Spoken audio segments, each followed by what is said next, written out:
లేదు. వీళ్ళ ఐగుప్తీయులు ఉన్నప్పుడు ఇశ్రాయేల్ అందరూ ఏం చేశారంటే ఇటుకలు చేయడం తప్ప వీళ్ళకి ఏమీ రాదు. వీళ్ళకి సాయంత్రం వచ్చాక ఉల్లిపాయ సారుతో అన్నం తినడం తప్ప వీళ్ళకి ఏమీ రాదు. వీళ్ళంత స్టడీస్ లేవు, వాళ్ళంత చదువుకునే లేదు. ఐగుప్తులో చదువుకొని ఇచ్చారా? ఐగుప్తులో వీళ్ళకి ఇటుకలు చేయడం తప్ప ఏమి రాదు.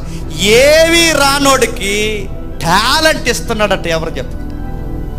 పరిశుద్ధాత్ముడు. ఏమీ రానోడు, వాళ్ళకి ఇటుకలు చేయడం తప్ప ఏమీ రాదు, వాళ్ళకి ఈ పనులు తప్ప ఏమీ రాదు. ఏమీ రానోడిని ఆర్కిటెక్ట్ ఇంజనీర్గా తయారు చేస్తాను. అంటే ఒక స్టడీస్లో వివేచన జ్ఞానం నిపుణత కూడా ఇచ్చేది ఎవరు చెప్పండి? ఈ మాట మీరు నమ్మగలిగితే, ఏమీ రానోడు ఎంతకు పనికిరాడు ఈడా అన్నవాడిని జ్ఞానిగా మార్చేసేది ఎవరు చెప్పండి? ఇది పరిశుద్ధాత్ముడు అంటే. పరిశుద్ధాత్ముడు అయితే నన్నే బెబ్బెబ్బే అంటారు.